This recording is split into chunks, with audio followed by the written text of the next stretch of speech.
Avodah Zarah Dafain Gimel. La Mishnah dit Yain Neser interdit aussi bien son espèce, c'est-à-dire du vin, Bekol Sheu, c'est-à-dire une goutte de vin de Neser, interdit tout le puits de vin kasher. De même, de l'eau de Neser d'Avodah Zarah, qui s'est mélangée dans de l'eau de kasher, interdit toute la totalité du mélange, puisque c'est un mélange de la même espèce.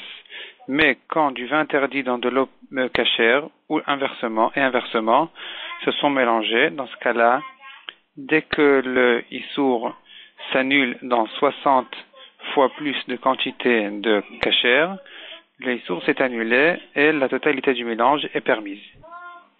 Vient Rav Dimi et dit que toute notre Mishnah ne parle que dans un cas où le éther est tombé dans le issour. Mais si le issour est tombé dans le éther, dans ce cas-là, on dit que la première goutte du issour s'annule immédiatement dans le éther, la deuxième goutte de même, la troisième de même, et ainsi de suite, jusqu'à que tout le issour s'est annulé dans le éther. Ça s'appelle Kama Kama Batil, Rishon Batel.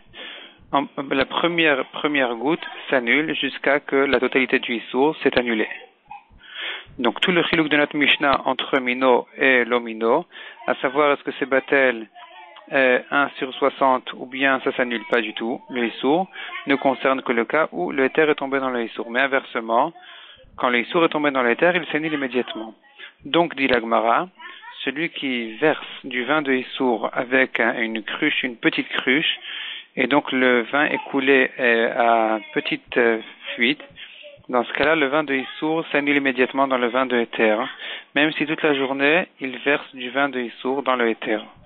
Mais si c'est un tonneau de vin qui verse en une fois beaucoup de vin, une grande quantité, dans ce cas-là, effectivement, on considère que le vin de issour interdit la totalité du mélange. Ça, c'est l'avis de Rav Dimi.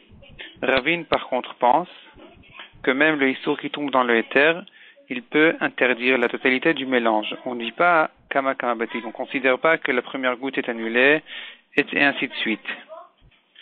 Mais si, par contre, dans un autre cas, il peut s'annuler dans le cas où il y a aussi de l'eau. Donc, puisque l'eau, c'est pas Mino, c'est pas la même espèce que le vin, c'est autre chose. Ici, le Yain Neser peut effectivement être Batel. Et la Gemara ramène une marloquette, à savoir, est-ce que, dans quel cas on dit que l'eau annule le vin de Neser, s'il y a 60 fois plus d'eau que de vin, dans un cas où le vin et Batel s'annule dans l'eau, est-ce qu'il faut que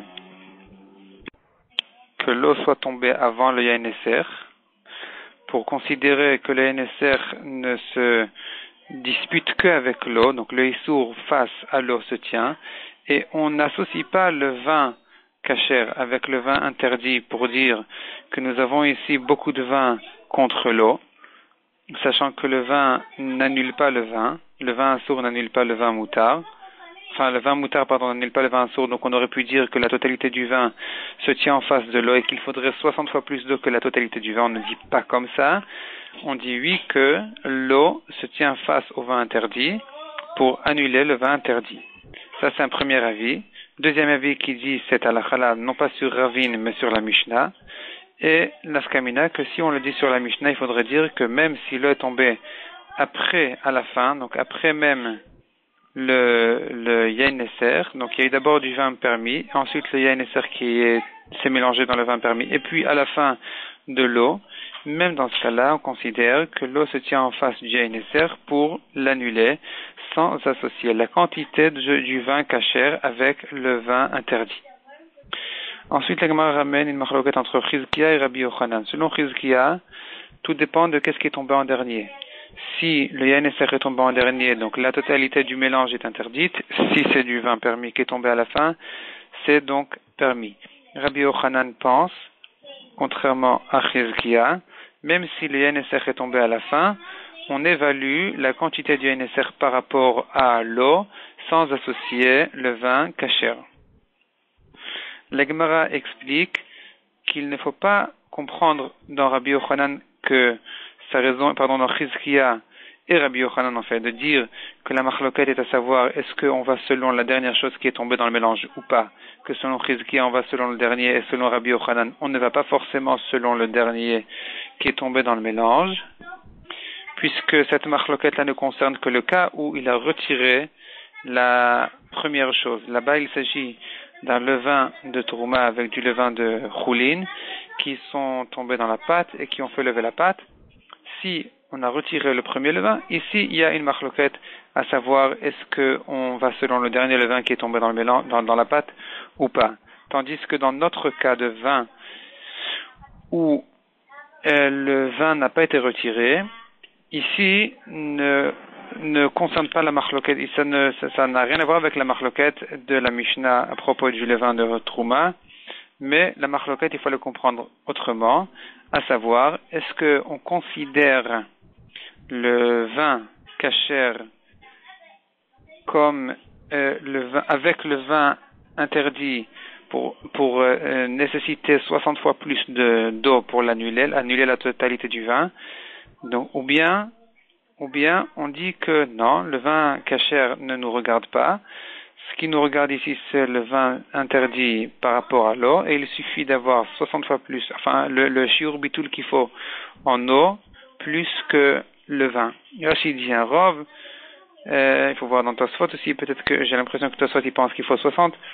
En tout cas, il faudrait évaluer selon la machloket entre Ravine et Chizkiya, et à savoir, est-ce qu'il faut évaluer que selon le vin interdit, et qu'il y ait un bitoul de d'eau, ou bien il faut associer aussi le vin permis pour annuler la totalité du vin.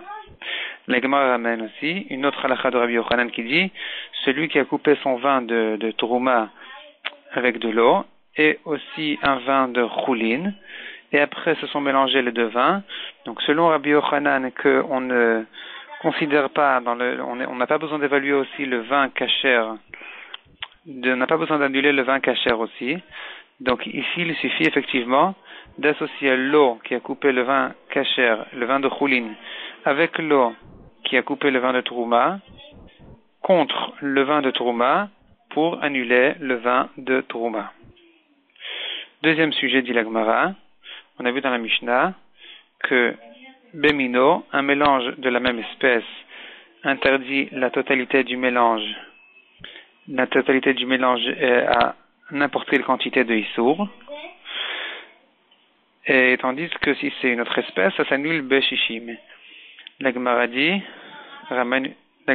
que en ce qui concerne les autres Issourim de la Torah, la Gemara ramène une machloket à savoir est-ce que dans la même espèce ça s'annule Beshishim ou bien ça s'annule pas du tout. Le Issour ne s'annule pas du tout puisque c'est un mélange de la même espèce. Selon l'avis qui dit que ça s'annule dans le Beshishim dans la même espèce, quand est-ce que on dit que le Issour ne s'annule pas du tout?